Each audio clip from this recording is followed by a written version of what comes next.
friend? Can you be my lover up until the very end? Let me show you love. I don't pretend. Stick by my side. Halo, assalamualaikum warahmatullahi wabarakatuh. Nama saya Cikita Nabila Milania, NIM D 2019-5009. Di sini saya dari Prodi Psikologi Islam, kelas Psikologi Islam 1 pada mata kuliah Psikologi Pendidikan yang diampu oleh Bu Fuadatul Nuronia. Nah, di sini saya dari kelompok 1 yang bertemakan pertumbuhan dan perkembangan dari peserta didik. Yuk simak. Nah, untuk yang pertama, saya akan menjelaskan tentang pengertian pertumbuhan dan perkembangan. Proses pertumbuhan dan perkembangan berlangsung secara interdependensi, artinya saling bergantung satu sama lain. Kedua proses ini tidak dapat dipisahkan dalam bentuk-bentuk yang secara pilah berdiri sendiri-sendiri. Akan tetapi tetap bisa dibedakan untuk maksud lebih memperjelas penggunaannya. Begitu. Lalu ada istilah dari pertumbuhan dan perkembangan. Untuk yang pertama saya jelaskan tentang istilah pertumbuhan. Nah, biasanya merujuk untuk menyatakan perubahan dalam bentuk fisik yang secara kuantitatif yang menyangkut peningkatan ukuran dalam struktur biologisnya gitu, entah semakin besar atau semakin panjang. Sedangkan istilah perkembangan diberi makna dan digunakan untuk menyatakan terjadinya perubahan aspek psikologis dan aspek sosial. Lalu ada istilah dari pertumbuhan dan perkembangan. Yang pertama, istilah dari pertumbuhan. Tumbuh berbeda dengan berkembang. Pribadi yang bertumbuh mengandung arti yang berbeda dengan pribadi yang berkembang. Oleh karena itu, dibedakan antara pertumbuhan dan perkembangan. Dalam pribadi manusia, baik yang jasmania maupun rohania, terdapat dua bagian yang berbeda sebagai kondisi yang menjadikan pribadi dari manusia berubah menuju ke arah kesempurnaan atau arah yang lebih baik lagi. Lalu pertumbuhan dapat diartikan sebagai perubahan kuantitatif pada material sesuatu sebagai akibat dari adanya pengaruh lingkungan. Selanjutnya saya akan jelaskan tentang apa sih istilah dari perkembangan itu sendiri. Nah, perubahan suatu fungsi disebabkan oleh adanya proses material yang memungkinkan adanya fungsi disebabkan oleh karena perubahan tingkah laku dan proses belajar. Dengan demikian, perkembangan dapat dirumuskan sebagai perubahan kualitatif daripada setiap fungsi kepribadian akibat dari pertumbuhan dan belajar.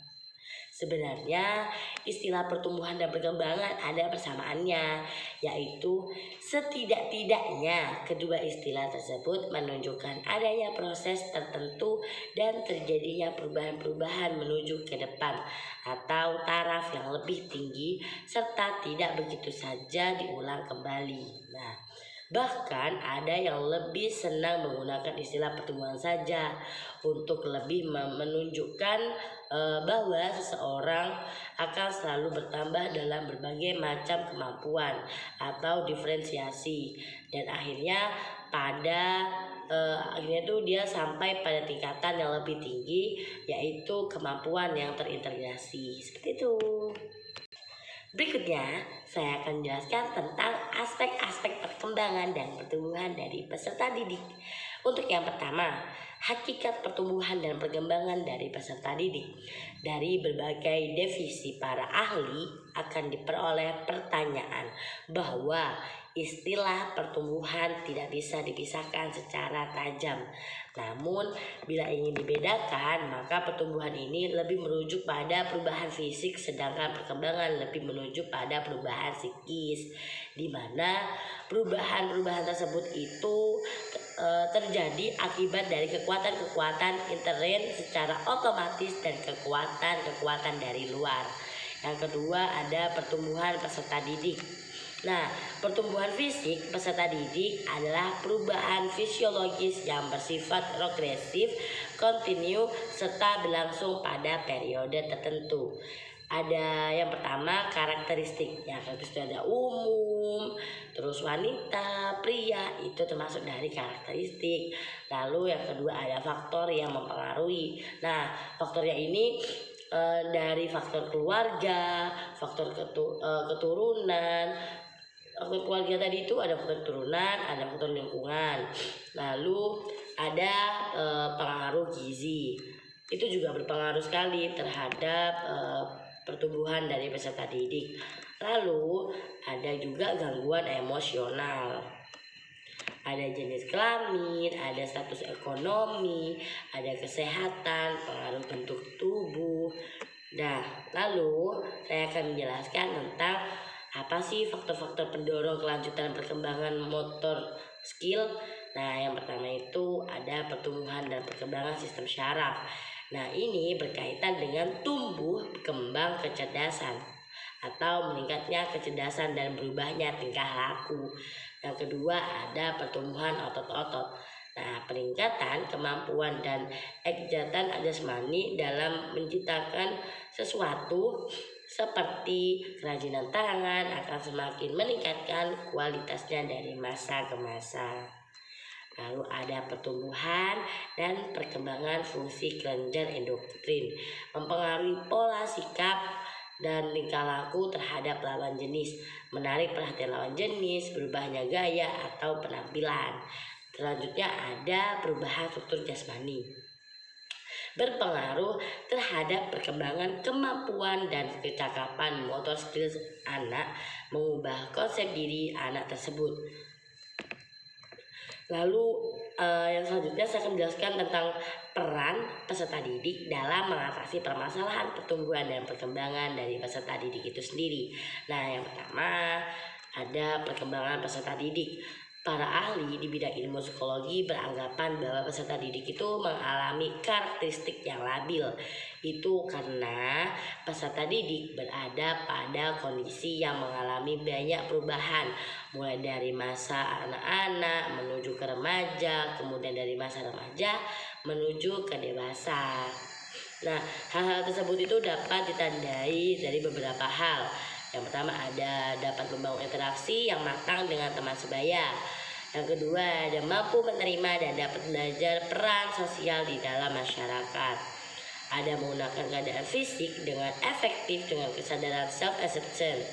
Lalu ada belajar dari orang tua dan orang dewasa lainnya untuk mencapai kemandirian sosial. Dan masih banyak lagi. Lalu ada perkembangan kognitif. Perkembangan kognitif merupakan kemampuan berpikir atau intelektual. Dengan demikian dapat dikatakan bahwa perkembangan kognitif berkaitan langsung dengan proses pembelajaran. Hal tersebut digambarkan dalam 6 tahap, yaitu 1. Pengetahuan atau pengenalan. Lalu kedua ada pemahaman, 3. Penerapan, 4. Analisis, 5. Sintesis, dan 6. Evaluasi. Selanjutnya ada perkembangan afektif. Keberhasilan pengembangan ranah kognitif tidak hanya akan membuahkan kecakapan kognitif, tetapi juga menghasilkan kecakapan ranah afektif. Sebagai contoh, seorang guru agama misalnya. Nah, ia tuh yang piawai dalam mengembangkan kecakapan kognitif dengan cara seperti ini akan berdampak positif ke ranah afektif para siswa. Dalam hal ini, pemahaman yang mendalam terhadap arti penting materi pelajaran agama tadi yang disajikan oleh guru serta preferensi kognitif yang mementingkan aplikasi prinsip-prinsip tadi akan meningkatkan kecakapan ranah afektif para siswa. Peningkatan kecakapan afektif ini antara lain berupa kesadaran beragama yang mantap. Perkembangan psikomotor, keberhasilan ranah kognitif juga akan berdampak positif terhadap perkembangan ranah psikomotor.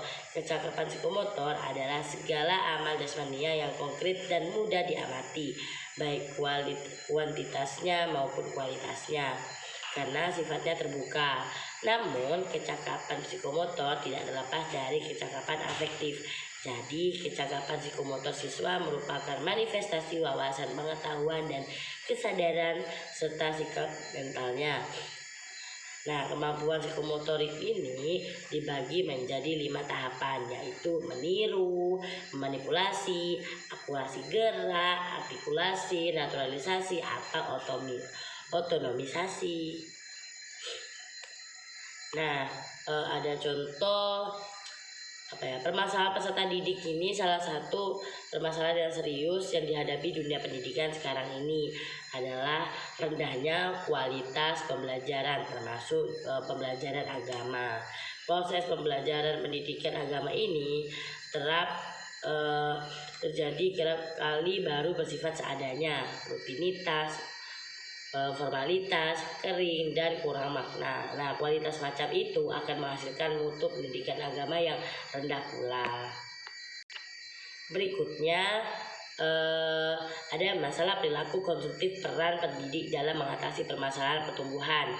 Nah, kata konsumtif ini menjelaskan bahwa beberapa barang yang kurang diperlukan dikonsumsi secara berlebihan hanya dengan tujuan untuk mencapai kepuasan.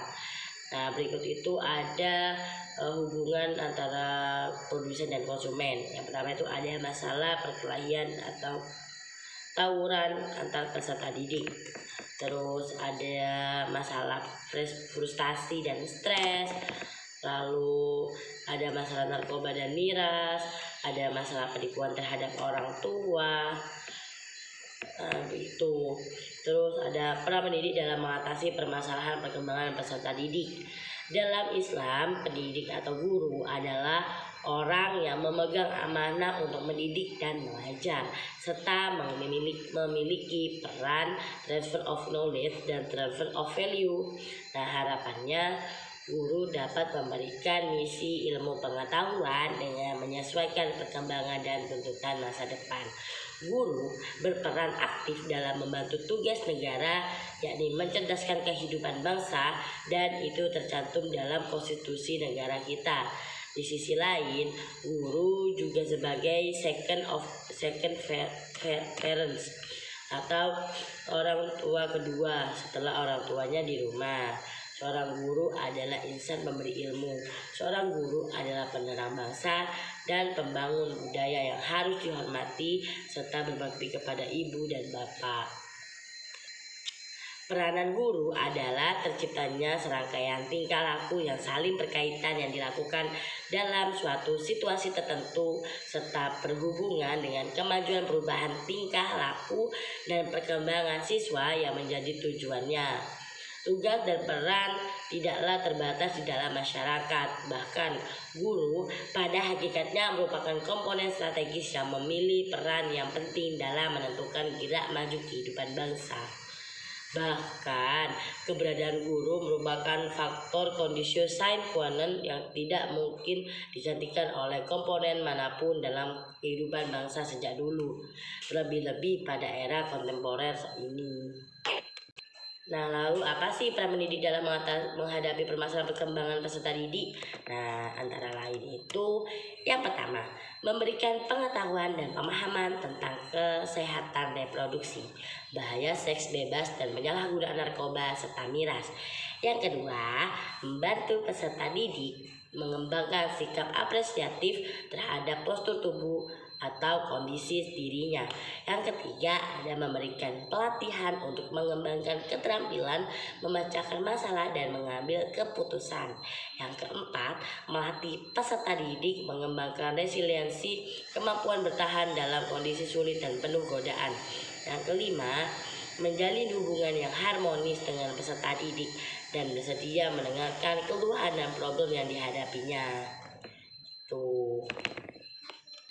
Lalu apa sih pertumbuhan dan perkembangan peserta didik secara sosial? Nah, yang pertama pengertian perkembangan sosial. Hubungan sosial merupakan hubungan antar manusia yang saling membutuhkan. Semakin dewasa, kebutuhan manusia menjadi kompleks dan dengan demikian tingkat hubungan sosial juga perkembangan menjadi amat kompleks. Pada jenjang perkembangan remaja, seorang remaja bukan saja memerlukan orang lain demi memenuhi kebutuhan pribadinya, tetapi mengandung maksud untuk disimpulkan bahwa pengertian perkembangan sosial adalah berkembangnya tingkat hubungan antar manusia berhubungan dengan meningkatnya kebutuhan hidup manusia. Lalu ada karakteristik perkembangan sosial anak, remaja, dan dewasa. Pada usia ini, anak mulai memiliki kesanggupan menyesuaikan diri sendiri atau egosentris kepada sikap kooperatif, yaitu bekerja sama, dan sosiosentris, mau memperhatikan kepentingan orang lain. Berkat perkembangan sosial, anak dapat menyesuaikan dirinya dengan kelompok teman sebayanya maupun dengan lingkungan masyarakat sekitar. Dalam proses belajar di sekolah, kematangan perkembangan sosial ini dapat dimanfaatkan atau dimaknai dengan memberikan tugas-tugas kelompok, baik yang membutuhkan tenaga fisik maupun tugas yang membutuhkan pikiran. Hal ini dilakukan agar peserta didik belajar tentang sikap dan kebiasaan dalam bekerja sama, saling menghormati, dan bertanggung jawab. Nah, pada masa remaja berkembang social cognition, yaitu kemampuan untuk memahami orang lain. Remaja memahami orang lain sebagai individu yang unik, baik menyangkut sifat pribadi, minat, nilai-nilai, maupun perasaannya. Pada masa ini juga berkembang sikap conformity, yaitu kecenderungan untuk menyerah atau mengikuti opini, pendapat, nilai, kebiasaan, kegemaran, atau keinginan dari orang lain atau teman sebaya. Apabila kelompok teman sebaya yang diikuti menampilkan sikap dan perilaku yang secara moral dan agama dapat dipertanggungjawabkan, maka kemungkinan besar remaja tersebut akan menampilkan pribadi yang baik. Namun sebaliknya, apabila kelompok ini menampilkan sikap dan perilaku melainkan nilai-nilai moral, maka sangat bisa dimungkinkan atau memungkinkan sekali remaja akan melakukan perilaku seperti kelompoknya tersebut. Nah, selama masa dewasa, dunia sosial dan personal dari individu menjadi lebih luas dan kompleks dibandingkan dengan masa-masa sebelumnya, yaitu masa anak-anak dan masa remaja. Pada masa dewasa ini, individu memasuki peran kehidupan yang lebih luas. Lalu ada pola dan tingkah laku sosial. Orang dewasa berbeda dalam beberapa hal dari orang yang lebih muda. Perbedaan tersebut tidak disebabkan oleh perubahan fisik, kognitif, dan berkaitan dengan penuaan, tetapi lebih disebabkan oleh peristiwa-peristiwa kehidupan yang dihubungkan dengan keluarga, pekerjaan. Selama periode ini, orang melibatkan diri secara khusus dalam karir, pernikahan, dan hidup berkeluarga. Bahkan ada menurut Erikson tahun 1963, perkembangan psikososial selama masa dewasa dan tua ini ditandai dengan 3 gejala penting, yaitu keintiman, generatif, dan integritas. Selanjutnya saya akan menjelaskan tentang apa sih faktor-faktor mempengaruhi perkembangan sosial, perkembangan dari sosial manusia itu sendiri. Yang mempengaruhi perkembangan sosial manusia dipengaruhi oleh beberapa faktor, yaitu keluarga, kematangan anak, status sosial, ekonomi keluarga, tingkat pendidikan, dan kemampuan mental terutama emosi dan intelijensi. Yang pertama saya akan menjelaskan tentang faktor dari keluarga. Keluarga merupakan lingkungan pertama yang memberikan pengaruh terhadap berbagai aspek perkembangan anak, termasuk perkembangan sosialnya. Kondisi dan tata cara kehidupan keluarga merupakan lingkungan yang kondusif bagi sosialisasi anak. Nah, di dalam keluarga berlaku norma-norma kehidupan keluarga, dan dengan demikian pada dasarnya keluarga merekayasa perilaku kehidupan anak. Proses pendidikan yang bertujuan untuk mengembangkan kepribadian anak lebih banyak ditentukan oleh keluarga. Lalu ada kematangan anak. Bersosialisasi memerlukan kematangan fisik dan psikis untuk mampu mempertimbangkan hubungan dalam proses sosial, memberi dan menerima pendapat orang lain, memerlukan kematangan intelektual dan emosional. Di samping itu, kemampuan berbahasa ikut pula menentukan. Dengan demikian, untuk mampu bersosialisasi dengan baik diperlukan kematangan fisik sehingga setiap orang fisiknya itu telah mampu menjalankan fungsinya dengan baik. Lalu status sosial. Nah, ekonomi kehidupan sosial banyak dipengaruhi oleh kondisi dan status kehidupan sosial keluarga dalam lingkungan masyarakat. Masyarakat akan memandang anak bukan sebagai anak yang independen, akan tetapi akan dipandang oleh konteksnya yang utuh dalam keluarga anak itu. Perkataan ia anak siapa secara tidak langsung dalam pergaulan sosial anak, masyarakat, dan kelompoknya, serta memperhitungkan norma yang berlaku di dalam keluarganya. Lalu ada kapasitas mental, emosi, dan intelijensi. Kemampuan berpikir banyak mempengaruhi banyak hal seperti kemampuan belajar, memecahkan masalah, dan berbahasa. Anak yang berkemampuan intelektual tinggi akan berkemampuan berbahasa secara baik. Oleh karena itu, kemampuan intelektual tinggi, kemampuan berbahasa baik, dan pengendalian emosional secara seimbang sangat menentukan keberhasilan dalam perkembangan sosial anak. Lalu ada pengaruh perkembangan sosial. Nah, pengaruh perkembangan sosial terhadap tingkah laku dalam perkembangan sosial anak. Mereka dapat memikirkan dirinya dan orang lain.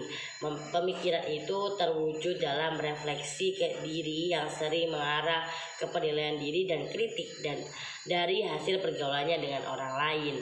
Hasil pemikiran diri itu tadi tidak akan diketahui oleh orang lain, bahkan sering ada yang menyembunyikan atau merahasiakannya.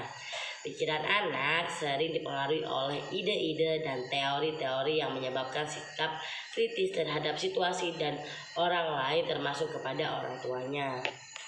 Selanjutnya ada implikasi perkembangan sosial terhadap penyelenggaraan pendidikan remaja. Ketika di masa remaja mencari dan ingin menentukan jati dirinya, memiliki sikap yang terlalu tinggi, menilai dirinya atau sebaliknya. Mereka belum memahami benar tentang norma-norma sosial yang berlaku di dalam kehidupan bermasyarakat.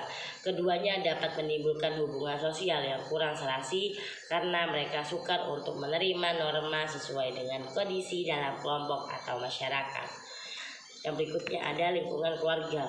Orang tua hendaknya mengakui kedewasaan remaja dengan jalan memberikan kebebasan terbimbing untuk mengambil keputusan dan tanggung jawab sendiri. Iklim kehidupan keluarga yang memberikan kesempatan secara maksimal terhadap pertumbuhan dan perkembangan anak akan dapat membantu anak memiliki kebebasan psikologis untuk mengungkapkan perasaannya. Dengan cara demikian, remaja akan merasa bahwa dirinya itu dihargai, diterima, dicintai, dan dihormati sebagai manusia oleh orang tua dan anggota keluarga lainnya. Nah, dalam konteks bimbingan orang tua terhadap remaja, Hoffman tahun 1989 mengemukakan 3 jenis pola asuh orang tua. Yang pertama ada pola asuh bilah kasih atau induction, yaitu pola asuh yang diterapkan orang tua dalam mendidik anaknya dengan senantiasa memberikan penjelasan yang masuk akal terhadap setiap keputusan dan perlakuan yang dilakukan oleh anaknya. Lalu ada pola asuh unjuk kuasa atau power assertion, yaitu pola asuh yang diterapkan orang tua dalam mendidik anaknya dan dengan senantiasa memaksakan kehendaknya. Lalu ada pola asuh lepas kasih atau love withdrawal, yaitu pola asuh yang diterapkan orang tua dalam mendidik anaknya dengan cara menarik sementara cinta kasihnya ketika anak tidak menjalankan apa yang dikehendaki oleh orang tuanya. Akan tetapi, jika anak sudah mau melaksanakan apa yang dikehendaki orang tuanya, maka cinta kasihnya itu dikembalikan seperti sedia kala. Berikutnya ada lingkungan sekolah. Di dalam mengembangkan hubungan sosial remaja, guru juga harus mampu mengembangkan proses pendidikan yang bersifat demokratis. Guru harus berupaya agar pelajaran yang diberikan selalu cukup menarik minat anak. Sebab tidak jarang anak menganggap pelajaran yang diberikan oleh gurunya kepadanya itu tidak bermanfaat. Tugas guru tidak hanya semata-mata mengajar tetapi juga mendidik. Artinya, selain menyampaikan pelajaran sebagai upaya mentransfer pengetahuan kepada peserta didik, juga harus membina para peserta didik menjadi manusia dewasa yang bertanggung jawab. Lalu ada lingkungan masyarakat. Upaya pengembangan hubungan sosial remaja yang diawali dari lingkungan masyarakat, antara lain penciptaan kelompok sosial remaja perlu dikembangkan untuk memberikan rangsangan kepada mereka karena ke arah perilaku yang bermanfaat. Lalu ada perlu sering diadakannya kegiatan kerja bakti karya untuk dapat mempelajari remaja bersosialisasi sesamanya dan masyarakat. Kiranya itu saja yang dapat saya sampaikan dan saya jelaskan. Kurang lebihnya saya mohon maaf. Billahi fisabilillah wastabil khairat. Assalamualaikum warahmatullahi wabarakatuh.